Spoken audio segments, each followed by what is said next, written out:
Chapter 3 The Athenian Speaks. Faith. To speak in the style of the period, the meeting just described took place in the year of Rome 747. The month was December, and winter reigned over all the regions east of the Mediterranean. Such as ride upon the desert in this season go not far until smitten with a keen appetite. The company under the little tent were not exceptions to the rule. They were hungry, and ate heartily, and, after the wine, they talked. To a wayfarer in a strange land, nothing is so sweet as to hear his name on the tongue of a friend, said the Egyptian, who assumed to be president of the repast. Before us lie many days of companionship. It is time we knew each other, so if it be agreeable, he who came last shall be first to speak. Then, slowly at first, like one watchful of himself, the Greek began. What I have to tell, my brethren, is so strange that I hardly know where to begin, or what I may with propriety speak. I do not yet understand myself. The most I am sure of is that I am doing a master's will, and that the service is a constant ecstasy. When I think of the purpose I am sent to fulfill, there is in me a joy so inexpressible that I know the will is God's. The good man paused, unable to proceed, while the others, in sympathy with his feelings, dropped their gaze. "For to the west of this," he began again, "there is a land which may never be forgotten, if only because the world is too much its debtor, and because the indebtedness is for things that bring to men their purest pleasures. I will say nothing of the arts, nothing of philosophy, of eloquence, of poetry, of war. O my brethren, hers is the glory which must shine forever in perfected letters, by which we go to find and proclaim will be made known to all the earth. The land I speak of is Greece. I am Gaspar, son of Cleanthes the Athenian. My people," he continued, "were given wholly to study, and from them I derived the same passion. It happens that two of our philosophers, the very greatest of the many, teach, one the doctrine of the soul in every man, and its immortality, the other the doctrine of one God infinitely just. From the multitude of subjects about which the schools were disputing, I separated them as alone worth the labor of solution. For I thought there was a relation between God and the soul as yet unknown. On this theme the mind can reason to a point, a dead, impassable wall. Arrived there, all that remains is to stand and cry aloud for help. So I did, but no voice came to me over the wall. In despair, I tore myself from the cities and the schools." At these words, a grave smile of approval lighted the gaunt face of the Hindoo. In the northern part of my country, in Thessaly," the Greek proceeded to say, "there is a mountain famous as the home of the gods, where Theus, whom my countrymen believe supreme, has his abode. Olympus is its name. Thither I betook myself. I found a cave in a hill where the mountain, coming from the west, bends to the southeast. There I dwelt, giving myself up to meditation. No, I gave myself up to waiting for what every breath was a prayer. For revelation. Believing in God invisible yet supreme, I also believed it possible so to yearn for him with all my soul that he would take compassion and give me answer."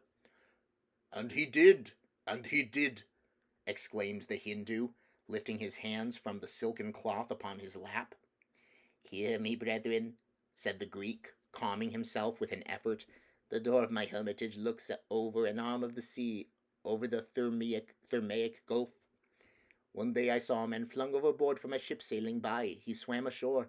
I received and took care of him. He was a Jew, learned in the history and laws of his people, and from him I came to know that the God of my prayers did exist, and had been for ages their lawmaker, ruler, and king. What was that but the revelation I dreamed of? My faith had not been fruitless. God answered me." "As he does all who cry to him with such faith," said the Hindoo. "But alas," the Egyptian added, "how few there are there wise enough to know when he answers them." "That was not all," the Greek continued. "The man who so sent to me told me more. He said the prophets who, in the ages which followed the first revelation, walked and talked with God, declared he would come again. He gave me the names of the prophets, and from the sacred books quoted their very language. He told me further that the second coming was at hand, was looked for momentarily in Jerusalem. The Greek paused, and the brightness of his countenance faded. "It is true," he said, after a little. "It is true the man told me that as God and the revelation of which he spoke had been for the Jews alone, so it would be again. He that was to come should be king of the Jews." "Had he nothing for the rest of the world?" I asked. "No," was the answer, given in a proud voice. "No, we are his chosen people." The answer did not crush my hope. Why should such a God limit his love and benefaction to one land, and as it were to one family? I set my heart upon knowing. At last I broke through the man's pride, and found that his fathers had merely been chosen servants to keep the truth alive, and that the world might at last know it had to know it, and be saved. When the Jew was gone and I was alone again, I chastened my soul with a new prayer, that I might be permitted to see the king when he was come, and worship him. One night I sat by the door of my cave, trying to get nearer the mysteries of my existence, knowing which is to know God. Suddenly on the sea below me, or rather in the darkness that covered its face, I saw a star begin to burn. Slowly it arose and drew nigh, and stood over the hill and above my door, so that its light shone full upon me. I fell down and slept, and in my dream I heard a voice say, "O Gaspar, thy faith hath conquered. Blessed art thou. With 2 others come from the uttermost parts of the earth, thou shalt see him that is promised, and be a witness for him, and the occasion of testimony in his behalf. In the morning arise, and go meet them, and keep trust in the Spirit that shall guide thee." And in the morning I awoke with the Spirit as a light within me surpassing that of the sun. I put off my hermit's garb, and dressed myself as of old. From a hiding place I took the treasure which I had bought from the city. A ship went sailing past. I hailed it, and was taken aboard, and landed at Antioch. There I bought the camel and his furniture. Through the gardens and orchards that enamel the banks of the Orontes I journeyed to Emesa, Damascus, Bostra, and Philadelphia, thence hither. And so, O brethren, you have my story. Let me now listen to you.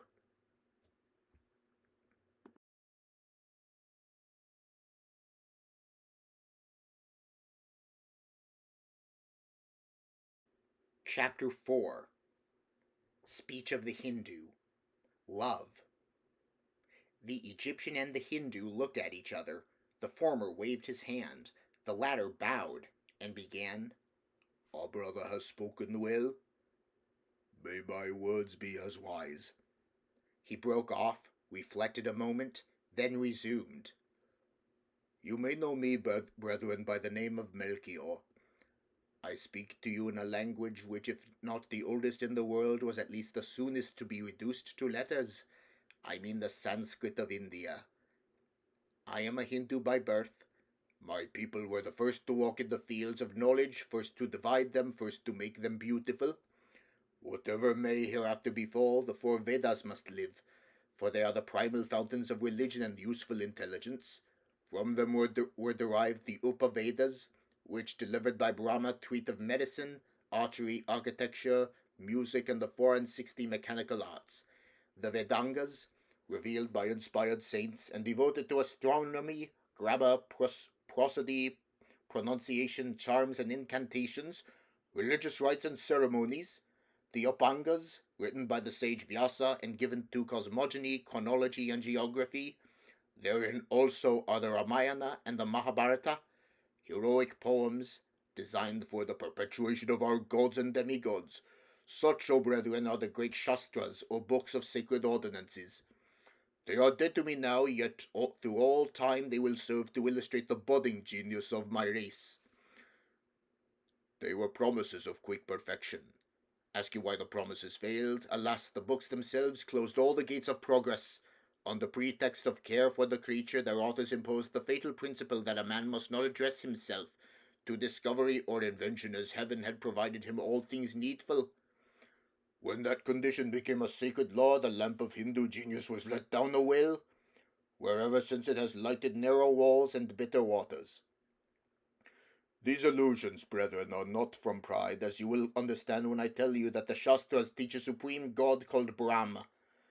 Also, that the Puranas, or sacred poems of the Upangas, tell us of virtue and good works and of the soul.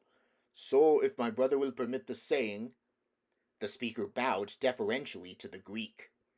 Ages before his people were known, the two great ideas, God and the soul, had absorbed all the forces of the Hindu mind. In further explanation, let me say that Brahma is taught by the same sacred books as a triad, Brahma, Vishnu, and Shiva. Of these, Brahma is said to have been the author of our race, which, in course of creation, he divided into 4 castes. First he peopled the worlds below and the heavens above. Next he made the earth ready for terrestrial spirits. Then from his mouth proceeded the Brahman caste, nearest in likeness to himself, highest and noblest soul teachers of the Vedas, which at the same time flowed from his lips in a finished state, perfect in all useful knowledge. From his arms next issued the Kshatriya, or warriors. From his breast, the seat of life, came the Vaishya, or producers, shepherds, farmers, merchants. From his foot, in sign of degradation, sprang the Shudra, or serviles, doomed to menial duties for the other classes, serfs, domestics, laborers, artisans. Take note further that the law so born with them forbade a man of one caste becoming a member of another. The Brahmin could not enter a lower order. If he violated the laws of his own grade, he became an outcast, lost to all but outcasts like himself.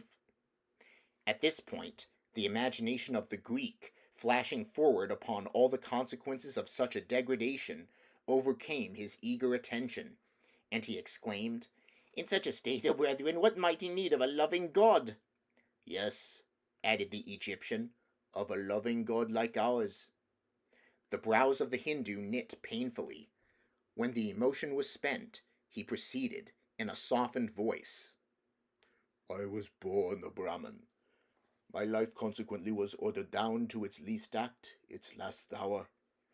My first draught of nourishment, the giving me my compound name, taking me out the first time to see the sun, investing me with the triple thread by which I became one of the twice born, my induction into the first order, were all celebrated with sacred texts and rigid ceremonies. I might not walk, eat, drink, or sleep without danger of violating a rule. And the penalty, O brethren, the penalty was to my soul. According to the degrees of omission, my soul went to one of the heavens, Indra's the lowest, Brahma's the highest, or it was driven back to become the life of a worm, a fly, a fish, or a brute. The reward for perfect observance was beatitude, or absorption into the being of Brahm, which was not existence as much as absolute rest. The Hindoo gave himself a moment's thought. Proceeding, he said, "The part of a Brahman's life called the first order is his student life. When I was ready to enter the second order, that is to say, when I was ready to marry and become a householder, I questioned everything, even Brahm. I was a heretic. From the depths of the well, I had discovered a light above, and yearned to go up and see what all it shone upon. At last, with what years of toil, I stood in the perfect day, and beheld the principle of life, the element of religion, the link between the soul and God, love." The shrunken face of the good man kindled visibly, and he clasped his hands with force. A silence ensued, during which the others looked at him, the Greek through tears. At length he resumed, "The happiness of love is in action. Its test is what one is willing to do for others. I could not rest. Brahm had filled the world with so much wretchedness. The Shudra appealed to me, so did the countless devotees and victims. The island of Gangalagor lies where the sacred waters of the Ganges disappear in the Indian Ocean. Thither I betook myself, in the shade of the temple built there to the sage Kapila, in a union of prayers with the disciples whom the sanctified memory of the holy man keeps around his house, I thought to find rest. But twice every year came pilgrimages of Hindus seeking the purification of the waters. Their misery strengthened my love. Against its impulse to speak, I clenched my jaws. For one word against Brahm or the Triad or the Shastras would doom me. One act of kindness to the outcast Brahmins who now and then dragged themselves to die on the burning sands. A blessing said, a cup of water given, and I became one of them, lost to family, countries, privileges, caste. The love conquered. I spoke to the disciples in the temple. They drove me out. I spoke to the pilgrims. They stoned me from the island. On the highways I attempted to preach. My hearers fled from me or sought my life. In all India, finally, there was not a place in which I could find peace or safety. Not even among the outcasts, for though fallen, they were still believers in Brahm. In my extremity, I looked for a solitude in which to hide from all but God. I followed the Ganges to its source, far up in the Himalayas. When I entered the pass at Hurdwar, where the river in unstained purity leaps through its course through the muddy lowlands, I prayed for my race, and thought myself lost to them forever. Through gorges, over cliffs, across glaciers, by peaks that seemed star-high, I made my way to the Langso, a lake of marvelous beauty, asleep at the feet of the Tisei Gangri, the Gorla, and the Kailas Parbat, giants which flaunt their crowns of snow everlastingly in the face of the sun. There in the center of the earth, where the Indus, Ganges, and Brahmaputra rise to run their different courses, where mankind took up their first abode and separated to replete the world, leaving Balk, the mother of cities, to attest the great fact, where nature, gone back to its primeval condition and secure in its immensities, invites the sage and the exile, with promise of safety to the one and solitude to the other.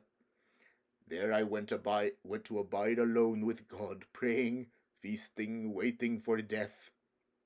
Again the voice fell, and the bony hands met in a fervent clasp. One night I walked by the shores of the lake and spoke to the listening silence. When will God come and claim his own? Is there to be no redemption? Suddenly a light began to glow tremulously out of the water. Soon a star arose and moved towards me and stood overhead. The brightness stunned me. While I lay upon the ground, I heard a voice of infinite sweetness say, Thy love hath conquered.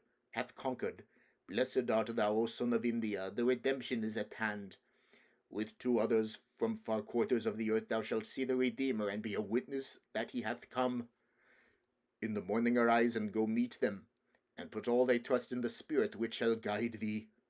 And from that time the light has stayed with me, so I knew it was the visible presence of the Spirit. In the morning I started to the world by the way I had come. In a cleft of the mountain I found a stone of vast worth, which I sold in Hurdwar. By Lahore and Kabul and Yezd I came to Isfahan. There I bought the camel and then was led to Baghdad, not waiting for caravans. Alone I travelled, fearless, for the Spirit was with me and is with me yet. What glory is ours, O brethren! We ought to see the Redeemer, to speak to him, to worship him. I am done.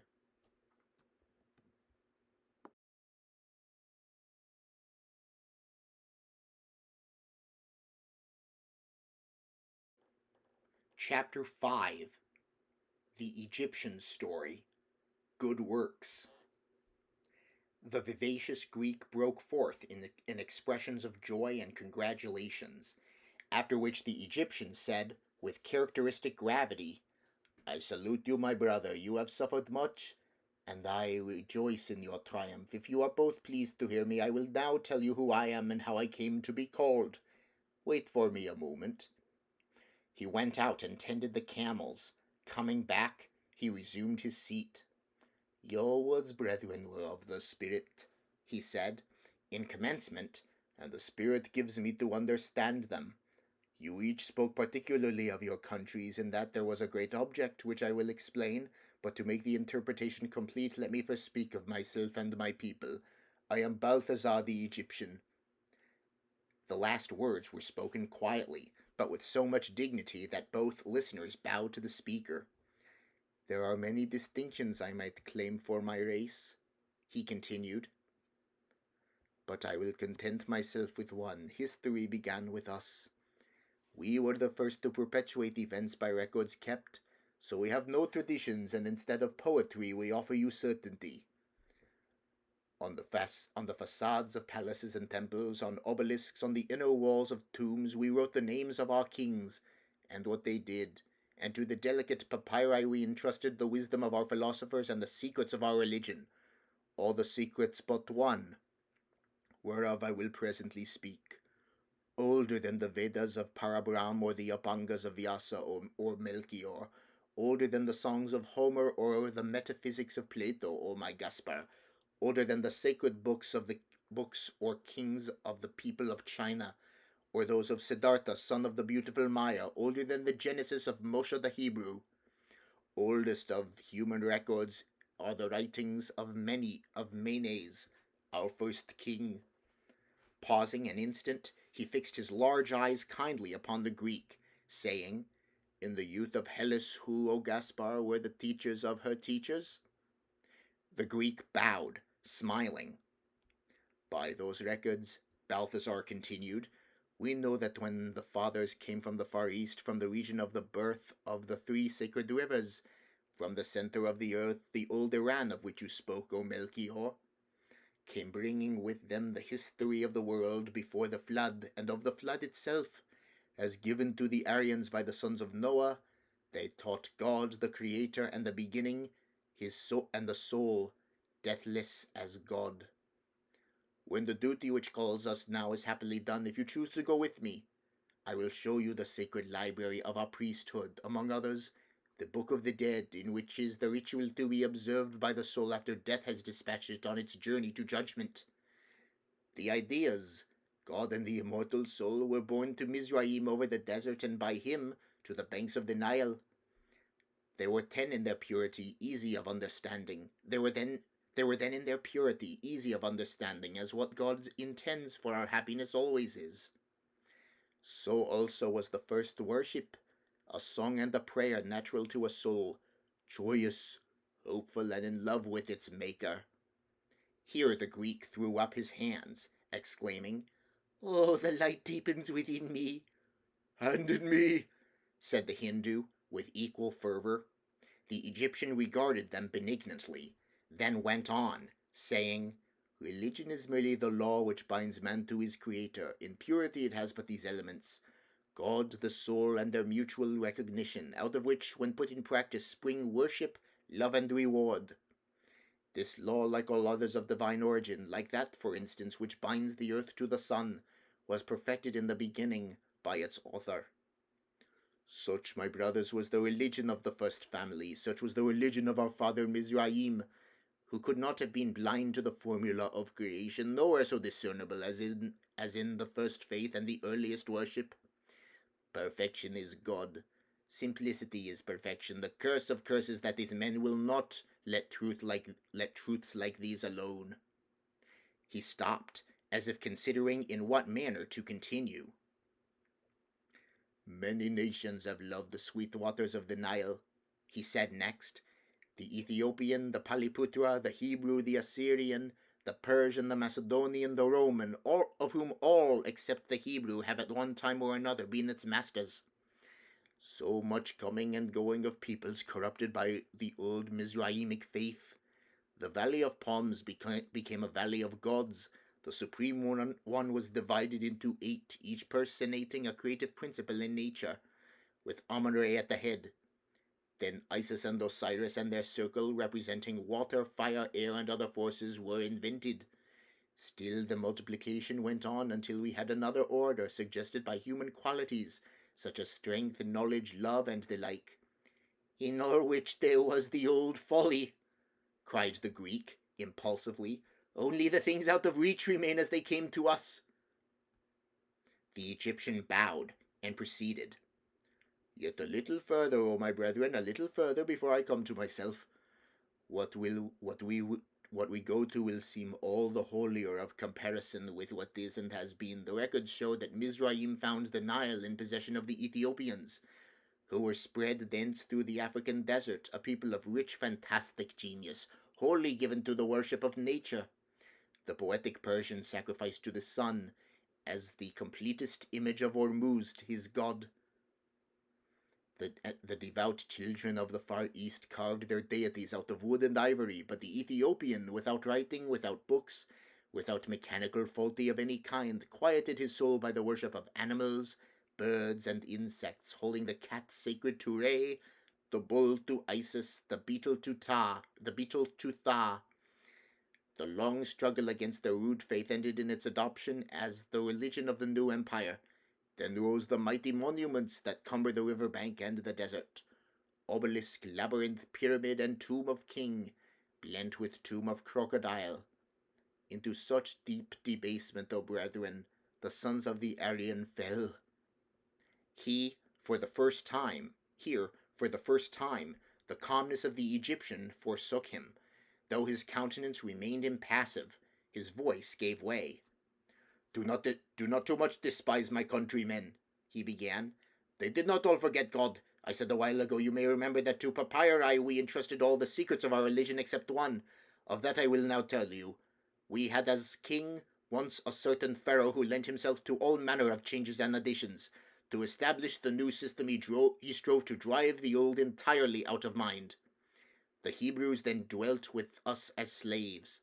They clung to their God, and when the persecution became intolerable, they were delivered in a manner never to be forgotten. I speak from the records now.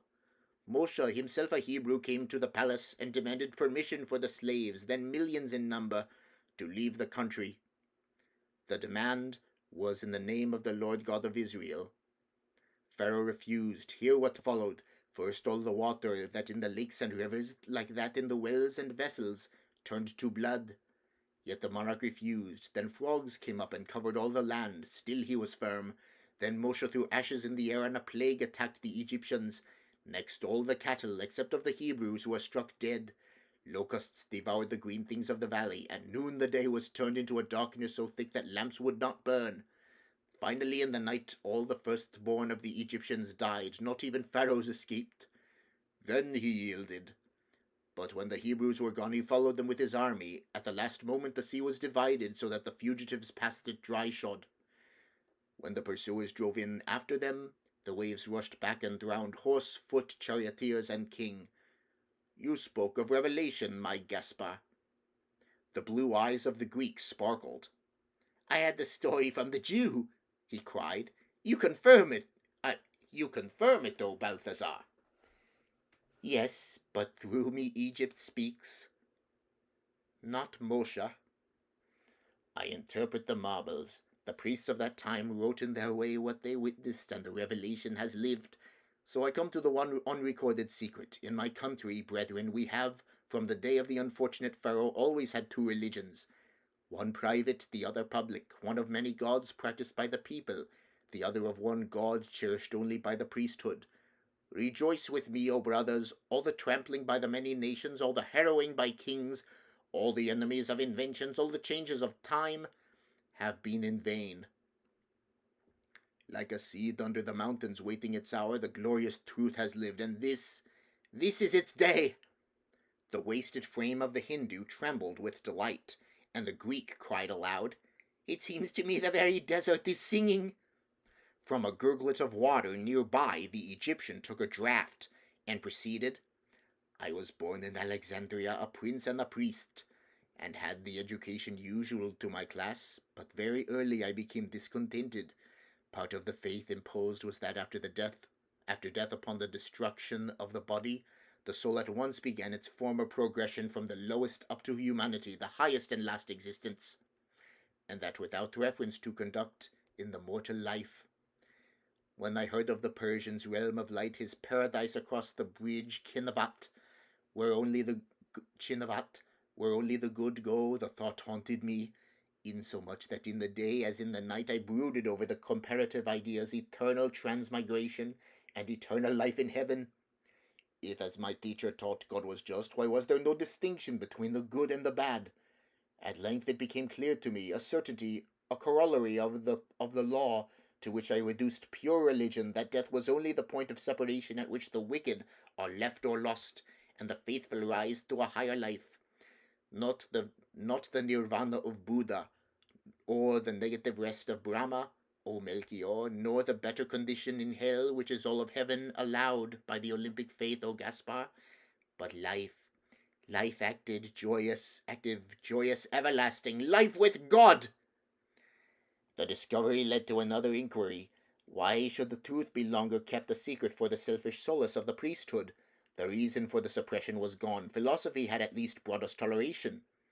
In Egypt we had Rome instead of Ramses. One day in the Brucheium, the most splendid and crowded quarter of Alexandria, I arose and preached. The East and West contributed to my audience. Students going to the library, priests from the Serapeion, idlers from the museum, patrons of the racecourse, countrymen from the Rakotis. A multitude stopped to hear me.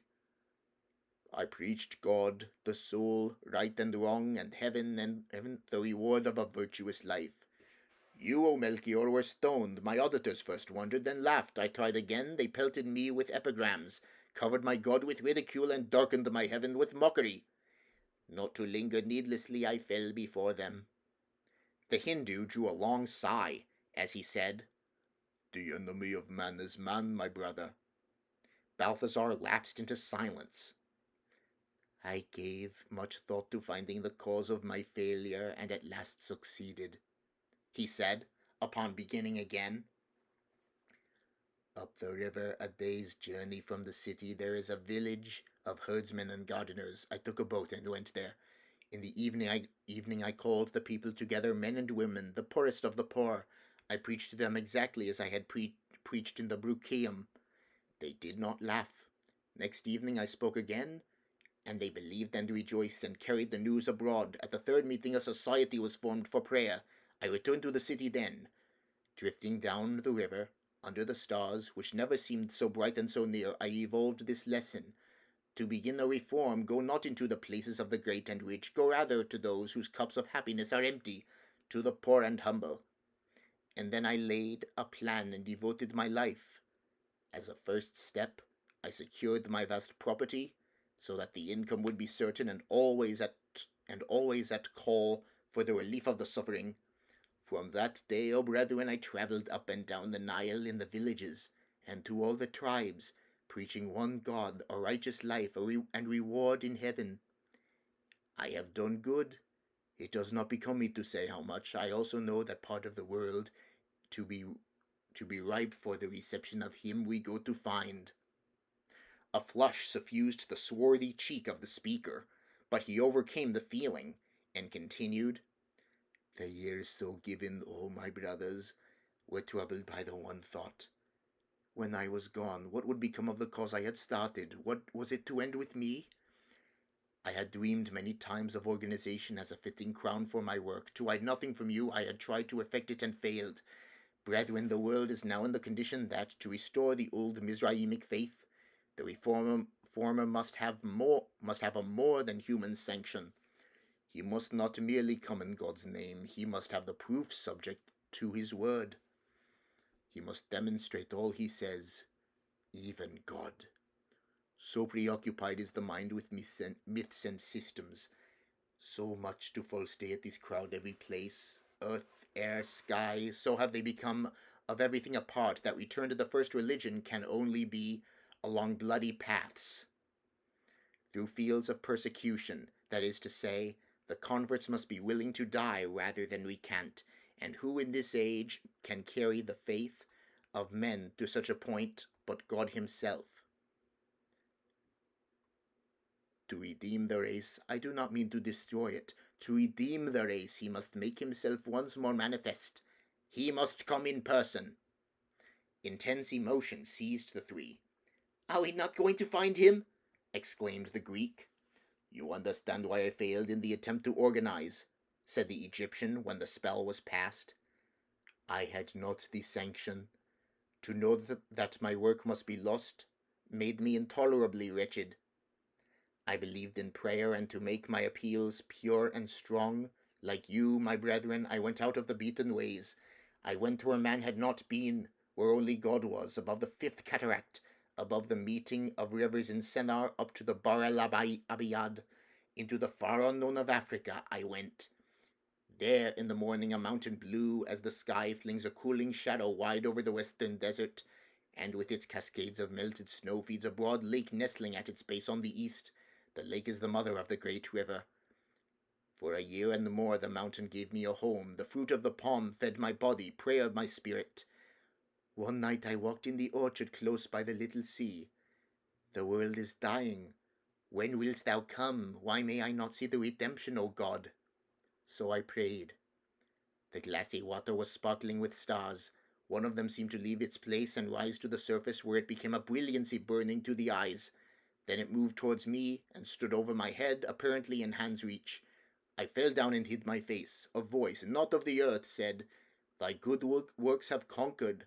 Blessed art thou, O son of Mizraim. The redemption cometh. With two others from the remotenesses of the world thou shalt see the Saviour and testify for him. In the morning arise and go to meet him, and when ye have all come to the holy city of Jerusalem, ask of the people, Where is he that is born King of the Jews? For we have seen his star in the east and are sent to worship him. Put all thy trust in the Spirit which will guide thee. And the light became an inward illumination, not to be doubted, and has stayed with me a governor and a guide. It led me down the river to Memphis, where I made ready for the desert. I bought my camel, and came hither without rest by way of Suez and Kufila, and up through the lands of Moab and Ammon. God is with us, O my brethren. He paused, and thereupon, with a prompting not their own, they all arose and looked at each other.